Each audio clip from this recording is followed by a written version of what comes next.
I want Andrew to introduce me to my freshman chemistry class on Monday morning. So, all right. So, welcome. We're so glad to have you here and to share our little world with you. I wanted to start off by saying something about what it is we found in nanoscience and nanotechnology. So at the 10th anniversary of the National Nanotechnology Initiative, the White House asked us to say what it is we learned with a decade of funding of over $1 billion a year, and what we might learn if that funding continued for another decade. So those seemed like two very important questions to answer.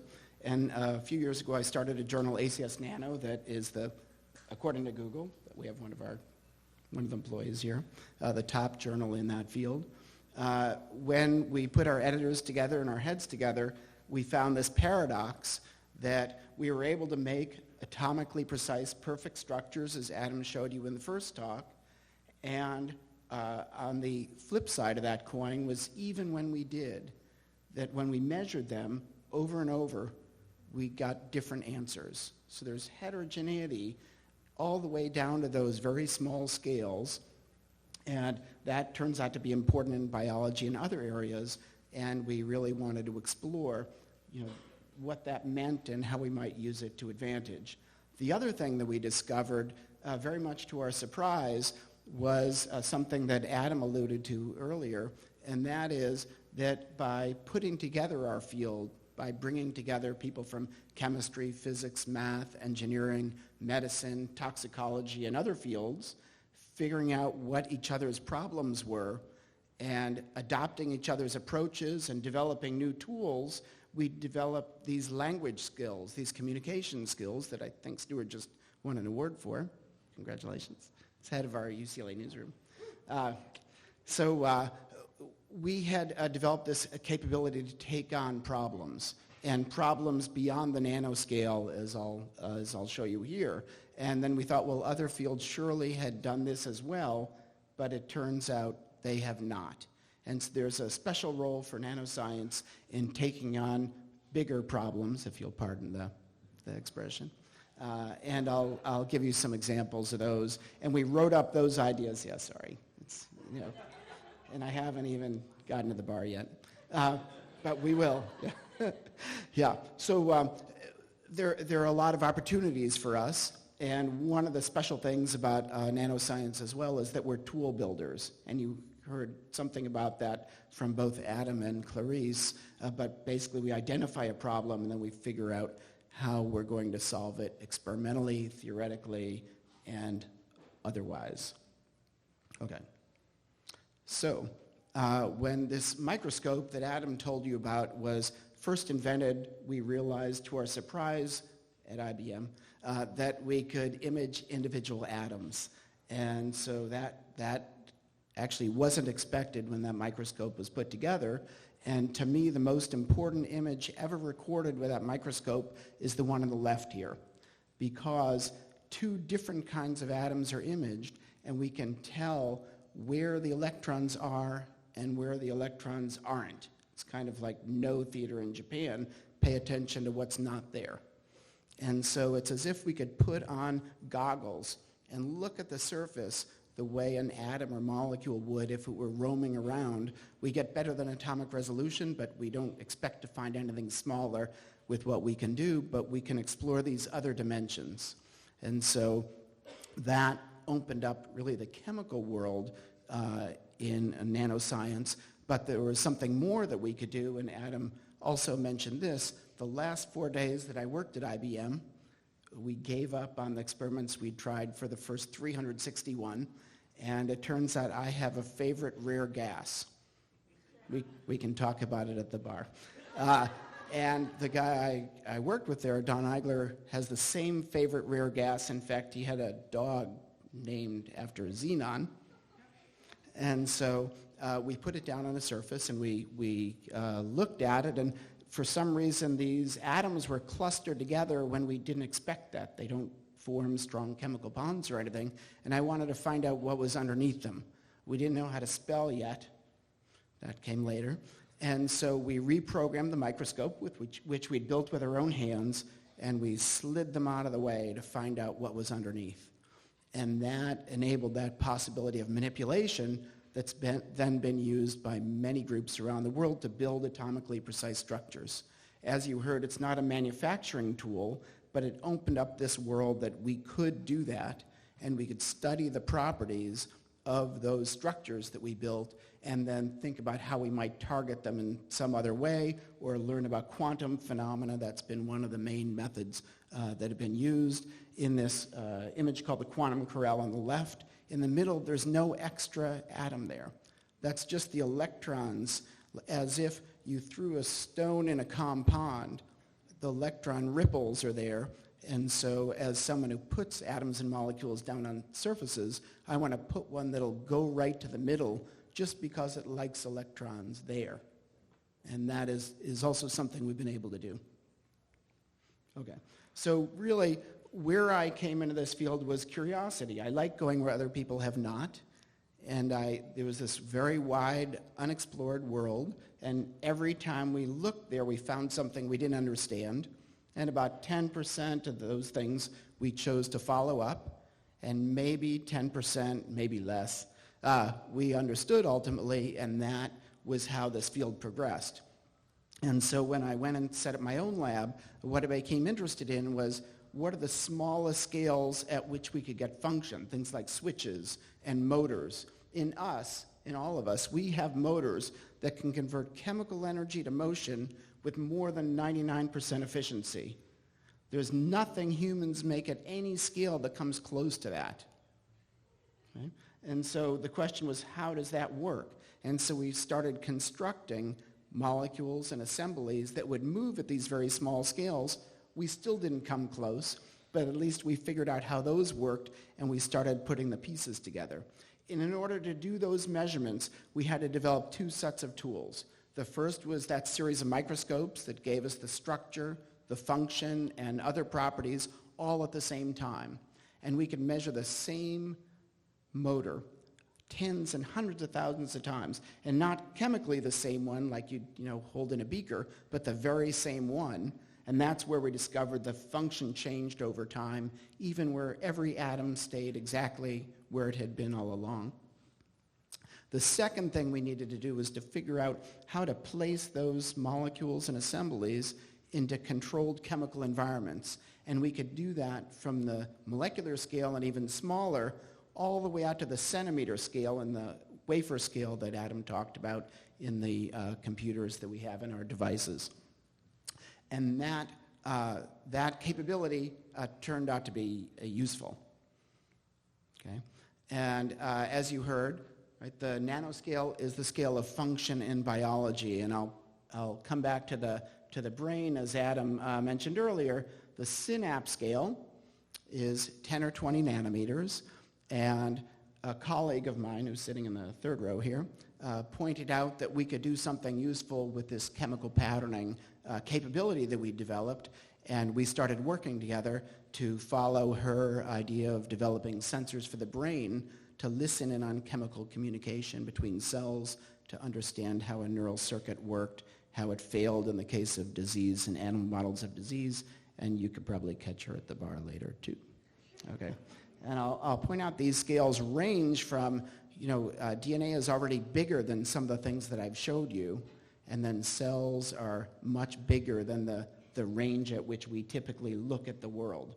And that's part of why it's unexplored, is there are lots of little bits to look at. And so we figure out some interesting ones, and I'll map various semiconductor technologies onto that, and it turns out that what we have now, there it is, what we have now in terms of the iPhone 11, as you heard, matches the scale of the synapse, and that's just a coincidence.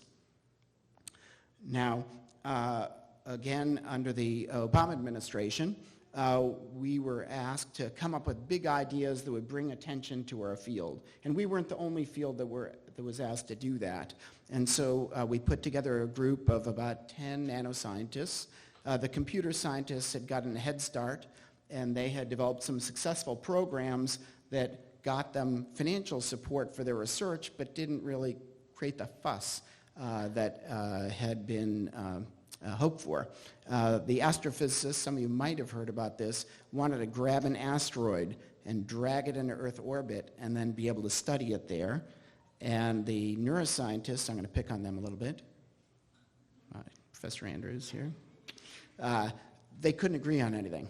And so they had 7 or 8 ideas, and they were told to come back with 2 or 3, and they came back with 11, and they were dismissed. And so, Professor Andrews and I and the physicists and engineers in that group came to the idea of, well, let's measure these neural circuits and understand how they work and how they fail. But the problem we had was that the majority of the group was the physicists and engineers who said, the brain's a computer, measure the voltages, and you're done. And one thing, because I'd taken her class, I knew, was that there are 100 different chemical channels in the brain that are not quite independent, and that those were important in function of the brain and malfunction of the brain and diseases and so forth. Unless we understood those, we would never understand the brain. And so we fought back and forth for a couple of years, some of it published, and then ultimately in December 2012, we had a meeting with representatives from the White House and DARPA and NSF and National Institutes of Health, and the directors of the National Institute of Mental Health and National Institute of Neurological Disorders and Stroke said, unless you measure the chemistry in the brain, we're not interested. At which point, my fellow members of the committee said, we'd love to measure the chemistry in the brain. Please wait for Professor Andrews' talk. She'll show you how to do it. And so at that point, we were tasked with leading a technology roadmap for what would be needed to measure every cell in a neural circuit and to be able to stimulate that circuit and understand the output. And so that really was complementary to this European effort that was already underway, that was simulations. You can't really do simulations and learn something, in my view, as an experimentalist, unless you can test those predictions. And so these two pieces fit very nicely together. We published that roadmap, and about 3 weeks later, we got to go to the White House, where President Obama announced the initiative the night before he changed the name. And so they don't exactly match between the roadmap we published. He was allowed to do that, it turns out. And we had to publish before the announcement because it turns out you can propose things to the government and suggest things, but you can't tell them what to do. And so on we went. Now, there was another initiative after that you might not have heard of called the Precision Medicine Initiative. And that one was viewed as a failure because they didn't bring in people from other fields when they developed what they said they wanted to do, and so the impact was much lower. So the third and final large initiative, and you heard a little bit about this from Andrew in his introduction, was the Microbiome Initiative.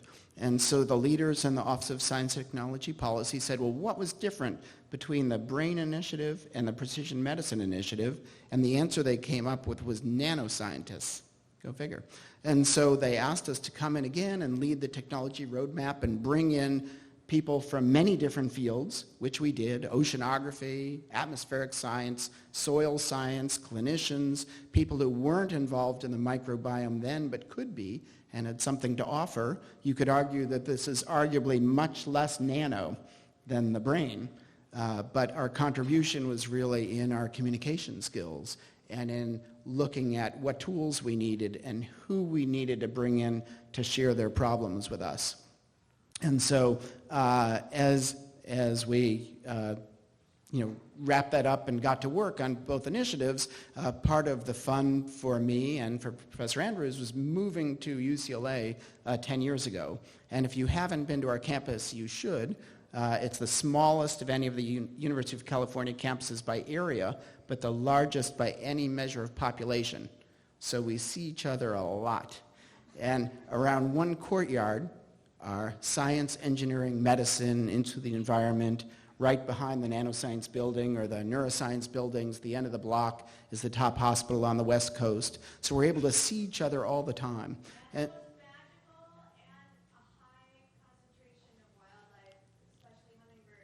and squirrels. Don't forget the squirrels. They're all online. Yeah. Anyway, so thank you for that commercial advertisement there. I thought it was the bass coming from another room again. Yeah. So, one of the things I had really hoped for, and it was my fantasy that people would come to me with their problems and we would come up with solutions. And that actually worked. So we have this tremendous population of clinicians, for example. This fellow, Steve Jonas, who's in the upper right here, trained in my lab. His specialty is taking care of children with blood diseases, immune diseases, and cancer. Stuart actually came into our office yesterday to interview us about a paper that hopefully is going to come out very soon. And so he laid out challenges for us about what we would need to do in order to cure diseases like sickle cell and beta thalassemia that each have 300,000 new patients a year in a safe, effective, economical way that got rid of blood transfusions. It turns out the same ideas will work in cancer immunotherapy. So we have the head of our CAR T-cell facility, Satira de Oliveira, is on here somewhere. And then gene editing pioneer Don Cohn kind of guiding this process. So instead of being kind of typical engineers where we make a cell turn green, publish a paper, and move on, we have clinicians who we can go to who have the model cells, the animal models, the patient cells, and ultimately the patients. So we work on the steepest gradient possible to get to the clinic and really have actual impact. And then we've used our network of nanoscientists to bring in tissue engineers, microfluidics people, neuroscientists, and so forth, who have the skills and tools that we can use or modify to make these advances. Now, this really goes back to what we were thinking about Los Angeles when we came. So, it's this creative center and world famous for the arts and movies, but in fact it's much more. And we have this pressure on us here that if you're not doing something a little crazy and going on a limb, you're not doing your job. And as a scientist, and you heard a little bit about that already, right? As a scientist, that works really well for us because if something pans out, then everybody hears about it and they go, how did you ever think of that? Right? If it doesn't work out, nobody ever hears about it. Right? But it's a very different environment than the kind of typical conservative academic places that many of us have seen in our training, and it's what's made it fun to work on the spins and quantum initiative with Clarice, on the neuroscience with Anne, and in all these other areas with transplant surgeons and others who come to us with their problems. And so what we've tried to do is institutionalize that. When you get to a certain point in your career and you're successful in academics or generally in science and engineering, people come to you and put you on all these advisory boards. And you get good at solving other people's problems, then you get put on more of these boards. And you get better and better. If you're smart about it, you bring those things home. And you say, well, let's apply these skills with our colleagues and students and so forth. But we thought, well, why should only senior people get to do that? Some of our most creative people are our students, our staff, junior faculty, as you heard, postdocs and so forth. And one of the draws here is that people who live in Los Angeles, and particularly at UCLA, like chaos. And you obviously have chosen that route where there's stimulation from all sides at all times. And if you like that, it's a great place. And if you don't, you're probably wasting your time here. And I'm sure, Doug, you'll give your money back.